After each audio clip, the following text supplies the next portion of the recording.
Halo guys, di video kali ini Mimin melanjutkan spoiler Battle Through the Heavens Season 5 episode 196.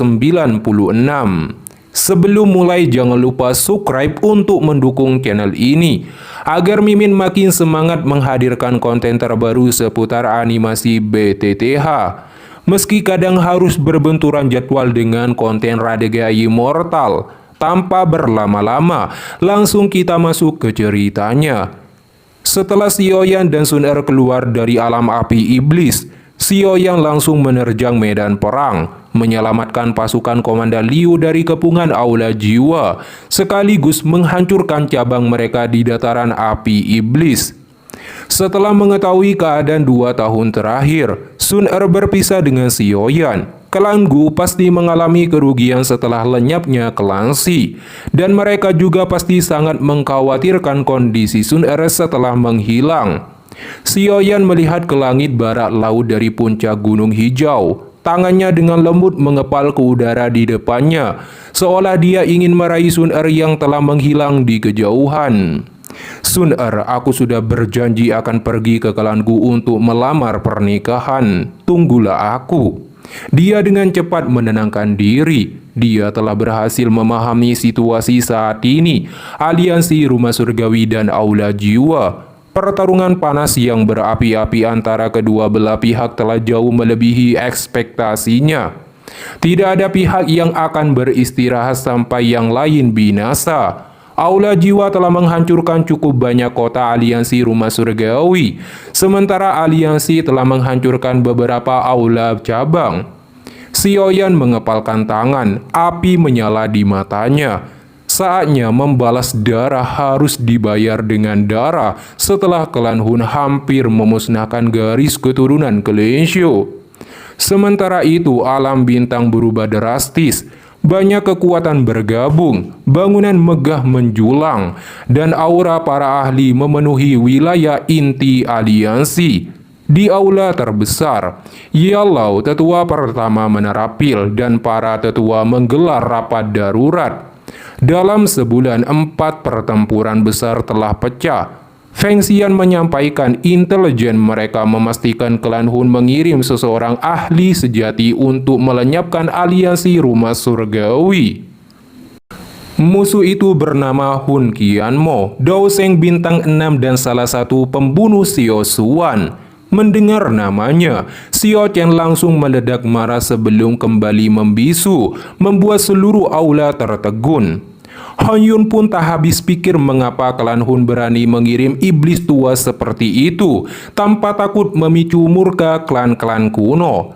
Tetua pertama menerapil menjelaskan, setelah tragedi klan Ling dan klan Xi, para klan kuno saling mencurigai dan tak sempat memperhatikan klan Hun. Ini baru uji kekuatan. Jika benar serius, yang datang bukan sekedar Hun Qianmo. Namun rencananya jelas, Hun Qianmo akan ditahan leluhur menerapil, sementara Hun Minsheng dan Hun Mo menahan Xiao Chen. Sisanya akan menggempur aliansi hingga terjerumus ke perang pahit. Aula pun tenggelam dalam keheningan. Keseimbangan rapuh itu akhirnya dihancurkan oleh langkah besar klan Hun. Aula dipenuhi suasana muram hingga tiba-tiba tawa Xiaoyan memecah keheningan. Dia dengan santai menyatakan akan menangani Hun Minsheng sendiri. Semua kepala tersentak melihat ke arah pintu masuk ketika Xiaoyan muncul di bawah cahaya matahari. Feng Xian, tetua menerapil, Han Yun dan yang lainnya terpaku tak percaya. Yellow langsung bangkit, Dao Qi meledak hingga kursinya hancur. Matanya berkaca melihat muridnya kembali hidup-hidup. 2 tahun kekhawatiran akhirnya runtuh dalam satu momen. Xiao Chen tenang berkata bahwa kekuatan Xiaoyan kini cukup untuk menghadapi kepala aula jiwa. Semua orang tersentak. Yellow buru-buru bertanya tentang api iblis pemurnian dan apakah sudah ditaklukkan. Xiaoyan hanya tersenyum mengaku itu keberuntungan. Seketika aula menghirup nafas dingin. Mereka semua pernah melihat betapa mengerikannya api iblis itu, dan tak seorang pun pernah membayangkan Sioyan benar-benar berhasil menaklukkannya. Dengan kedatangan Sioyan, Yellow menyampaikan rapat pertemuan selesai setelah memberikan beberapa arahan pada para tetua. Kemudian Sioyan berbincang-bincang dengan Yellow yang bersemangat tentang beberapa hal besar dan kecil yang telah terjadi di dalam aliansi Rumah Surgawi selama periode ini. Setelah percakapan itu, dia kembali ke halaman yang tenang, tempat yang sudah 2 tahun tak ia kunjungi. Teriakan ayah yang ceria langsung menyambut saat Sioyan melangkah masuk. Sebuah sosok kecil melesat ke arahnya, melengkung di udara dengan senyum lebar. Sioyan tertawa pelan, merentangkan tangan lalu memeluknya erat. Gadis kecil ini sudah tumbuh besar. Wajah bahagia Sioyan membuat hatinya hangat. Disinilah rumahnya, tempat segala lelah lenyap begitu ia kembali. Dia sudah menunggumu sejak tahu kau pulang, ujar sebuah suara lembut di hadapannya. Sioyan melihat dokter peri kecil yang telah mencapai Daoseng. Dokter peri kecil menjelaskan bahwa semuanya berkas setetes darah esensi suci milik Saint Iblis Huang Kuan. Adapun King Lin juga mencapai Daoseng bintang 1. Sioyan menoleh sekeliling, namun tak menemukan Ratu Medusa. Dia pun diberitahu bahwa Medusa masih berada di dasar mata air musim semi kuning.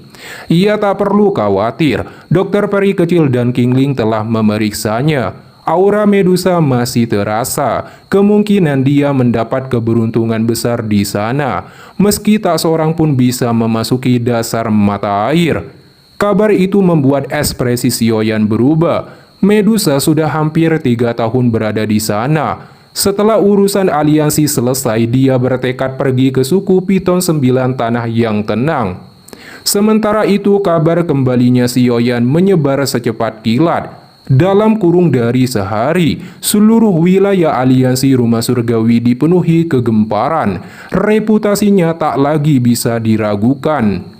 Sementara dunia luar menunggu langkah Sky Mansion dan Hall of Soul, Sioyan justru menikmati tawa jernih Xioshu.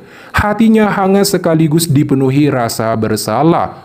2 tahun berlalu tanpa ia sadari telah menjauh dari putrinya, membuatnya merasa sebagai ayah yang jauh dari sempurna, bahkan kalah dibandingkan cara Xiozan membesarkannya dulu. Selama 2 tahun itu, Xioshu tumbuh pesat. Dari balita riuh, ia berubah menjadi gadis muda yang mewarisi kecantikan ibunya, pesona yang kelak bisa mengguncang dunia. Bakatnya pun luar biasa, jiwa yang kuat sejak lahir, ditambah keberadaan ular piton penelan surga 7 warna di dalam tubuhnya, membuat laju kultivasinya tak bisa diukur dengan standar biasa. Yang paling mengejutkan, leluhur Xiao Chen yang dingin justru memperlakukannya dengan penuh kasih. Ia bahkan menurunkan seluruh pengetahuannya kepada Xioshu selama Sioyan menghilang, seolah siap mewariskan segalanya. Sioyan hanya bisa tersenyum pahit. Segala pencapaiannya diraih lewat perjalanan penuh luka sejak meninggalkan kota hutan. Namun bagi Xioshu, semua itu datang begitu mudah, perbedaan yang terasa begitu nyata. 7 hari Sioyan menjalani kehidupan yang santai sembari menikmati menghabiskan waktu bersama kerabatnya. Ketenangan itu berakhir saat sepucuk surat merah darah tergeletak di meja. Tantangan dari aula jiwa ditunjuk pada aliansi Rumah Surgawi, namun sasaran utamanya jelas Sioyan. Dalam 3 hari, pertarungan hidup mati akan terjadi di Gunung Jatuh. Menurut analisis Xiao Chen, reputasi Sioyan adalah pilar moral aliansi. Jika ia tumbang, semangat seluruh pasukan akan runtuh. Pegunungan Jatuh yang berada di perbatasan kedua kekuatan itu pun langsung dipenuhi arus manusia. Keramaian yang menakutkan memaksa para magical beast mengungsi demi menghindari kehancuran suku mereka. Tak hanya itu, para iblis tua yang lama menghilang dari dunia hingga tetua agung berbagai sekte turut muncul. Semua generasi tua berkumpul menanti hasil dari pertempuran yang dipastikan akan mengguncang bumi. Saat matahari mencapai puncaknya, pilar cahaya di Gunung Jatuh menembus langit seakan terhubung dengan sang surya, menciptakan pemandangan megah yang menahan nafas. Ruang di sekitarnya tiba-tiba terdistorsi, lalu sebuah terowongan spasial perlahan terbuka di hadapan semua penonton. Kabut hitam dingin menyembur keluar, disertai suara tajam yang membuat banyak orang gemetar, jijik, dan takut. Semua segera paham hal ausul telah tiba. Dari kabut itu muncul 7 sosok dengan aura luas dan menekan, cukup untuk membuat siapapun gemetar. Di barisan depan berdiri kepala Aula Jiwa dan Hunmo, diikuti para ahli klan Hun. Kehadiran mereka membuat langit terasa gelap dan sinar matahari pun kehilangan kehangatannya. Para tetua agung hanya bisa terdiam. Baru kini mereka menyadari betapa mengerikannya jurang kekuatan antara faksi mereka dan Aula Jiwa. Kau memang pantas menjadi kepala Aula Jiwa. Pandanganmu tajam. Tawa bergema, disusul ruang di sisi lain Gunung Jatuh yang kembali terdistorsi. 10 sosok muncul dan hawa dingin yang sebelumnya menekan perlahan memudar. Banyak penonton diam-diam menghela nafas lega. Bahkan aura yang terpancar dari pertempuran ini saja sudah mampu mengubah suhu. Keterkejutan segera menyapu kerumunan. Aliansi Rumah Surgawi membawa 10 Daoseng, barisan kekuatan yang setara dengan klan kuno. Dalam 2 tahun, aliansi itu berkembang hingga mencapai puncak yang tak terduga. Suasana menjadi hening oleh rasa takjub. Namun kepala Aula Jiwa tetap tenang. Ia sudah mengetahui kekuatan lawannya. Tatapannya akhirnya berhenti pada pemuda berpakaian hitam di garis depan, Sioyan. Bahkan sekarang ia masih sulit percaya bahwa pemuda itu berhasil selamat dari tangan api iblis. Terima kasih telah mengingatku. Kalau tidak, aku mungkin tak bisa menahan diri. Sioyan tersenyum tipis, menatap kepala Aula Jiwa. Sosok yang dulu terasa seperti legenda tak tersentuh. Dahulu ia bahkan bukan apa-apa di hadapan pria itu. Kini ia berdiri sejajar di bawah tatapan seluruh dunia. Bukti betapa cepat ia telah tumbuh. Kau memegang api iblis, ujar kepala Aula Jiwa. Sioyan hanya tersenyum tanpa menjawab. Pria itu mengangguk, lalu berkata tajam, "Klan Xiao yang runtuh mampu melahirkan orang sepertimu. Dalam pencapaian, kau bisa dibandingkan dengan Xiao Xuan. Namun kami membunuh Xiao Xuan pertama, kami juga bisa membunuh yang kedua." Mata Sioyan menyipit, hawa dingin mengalir di balik tatapannya. Aliansi Rumah Surgawi hanya punya satu kesempatan. Kalah berarti kehancuran. Sioyan berani menerima taruhan ini, ujar kepala Aula Jiwa ketika suaranya seperti gelombang serangan spiritual menyapu seperti lonceng perang. Sioyan melangkah maju tanpa tergoyahkan, mengangkat kepala dan menjawab pelan, "Aku menerimanya." Kilatan dingin melintas di mata kepala Aula Jiwa saat Sioyan menerima tantangan. Tekanan di udara meningkat tajam. Badai jelas akan segera pecah. Sudah waktunya mengakhiri konflik ini. Bagi Sioyan, momen ini adalah ujung dari penantian panjang. Dulu ia hanya pemuda yang ingin menjatuhkan sekte awan kabut, hingga Aula Jiwa muncul, menculik ayahnya, menghancurkan klannya, dan hampir memusnahkan garis keturunan Xiao. Sejak hari itu, ia memilih berjalan di jalan penuh bahaya tanpa ragu. Ironisnya, musuh yang menjerumuskannya ke jurang justru menjadi api yang menepanya hingga mencapai titik ini. Tawa dingin Hunmo terdengar mengejek. Namun Sioyan tetap tenang. Ia menatap kepala Aula Jiwa dan bertanya singkat, "Bagaimana aturan pertarungan ini?" 3 ronde, siapa yang menang 2 kali, dialah pemenangnya. Setiap pihak mengirim 3 petarung untuk duel habis-habisan. Jawabnya rendah. Jika ingin perang total juga tak masalah, Tapi jangan terlalu naif mengira aliansi dadakan bisa menggoyahkan aula jiwa yang telah berdiri selama ratusan tahun. Kata-katamu berbobot karena didukung klan Hun, ujar Sioyan sambil tersenyum tenang. Jika perang besar-besaran terjadi, meski aliansi rumah surgawi hancur, klan Hun pasti ikut terluka parah. Kalian jelas tak ingin membayar harga sebesar itu. Pertarungan penentu ini memang dirancang untuk para ahli puncak dalam pertempuran kecil, namun menentukan masa depan kedua kubu. Kepala aula jiwa pun mempersilahkan Sioyan memilih dua petarung pertama. Sioyan memahami kebenaran di balik kata-kata lawannya. Aliansi adalah hasil perjuangan panjang. Ia tak akan membiarkannya hancur dalam perang habis-habisan. Kepala aula jiwa menyipitkan mata menyadari hal yang sama. Tunjukkan orang-orangmu, kata Sioyan santai. Tawa Hunmo terdengar ketika dia melangkah maju. Ini provokasi terbesar bagi klan Hun selama ratusan tahun. Anak Klensho, hitung aku sebagai salah satu dari 3. Begitu Hunmo melangkah maju, gunung raksasa itu bergetar.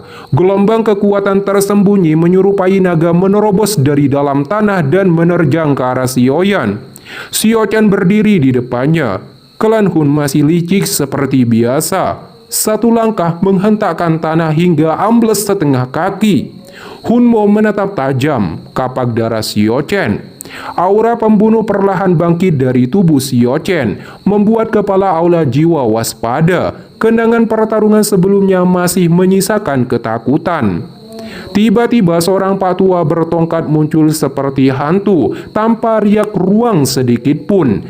Kehadirannya pun membuat semua orang menegang. Sioyan menyipit, jantungnya bergetar. Hun Qianmo, ujar Sioyan menatap tajam patua bertongkat itu. Mendengar nama itu, hati Sioyan dan yang lainnya bergetar. Klan Hun benar-benar telah mengirimkan iblis tua ini. Seorang sampah yang dulu memohon ampun di hadapan kepala klan kini berani menampakkan diri. Geram Sioyan menekan niat membunuh yang bergejolak di dadanya. Mata keriput Hun Qianmo berkilat dingin saat menatap Sioyan dan Sioyan. Dengan suara serak ia mengejek. Terlepas dari seberapa kuat dia tidak akan bisa menghindari kematian.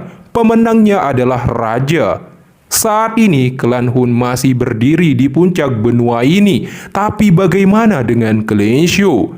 Ledakan amarah pun pecah. Dalam sekejap, Sioyan melesat maju, mengayunkan kapak darah raksasa dan membelah langit seperti petir. Di bawah serangan ini, Hun Qianmo mengejek bahwa Sioyan bukan seperti dulu lagi. Dia menyambut serangan kapak raksasa dengan melemparkan tinju tulang yang mengerikan. Benturan mereka mengguncang medan perang hingga para Dao Sheng mundur ketakutan. Namun hantaman balasan itu memaksa Sioyan terhuyung mundur. Tatapannya semakin gelap. Ribuan tahun terperangkap dalam ilusi api iblis membuat kultivasinya tertinggal, dan penghinaan itu membakar harga dirinya. Mengingat dulu Hun Qianmo hanya bisa melarikan diri ketakutan di hadapannya. Hun Qianmo menatap darah di tinjunya dengan acuh tak acuh sebelum menatap Sioyan. Ia mencibir mencium aura Siosuan dari warisan makam surgawi di tubuhnya. Sioyan tetap tenang. Ia tahu lelaki itu adalah Dao Sheng bintang 6. Bukti bahwa aula jiwa telah menyiapkan segalanya. Kepala aula jiwa melangkah maju, menandakan dirinya sebagai petarung ketiga. Mata Sioyan pun mengeras. Pertarungan sengit hari ini tak bisa dihindarkan. Hunmo akan dihadapi Sioyan, namun ancaman terbesar tetap Hun Qianmo. Saat pikirannya berputar, sebuah sosok kecil muncul di sampingnya. Dialah leluhur Menara Pil. Dengan suara santai dia berkata, "Patua yang tak akan mati itu, serahkan padaku."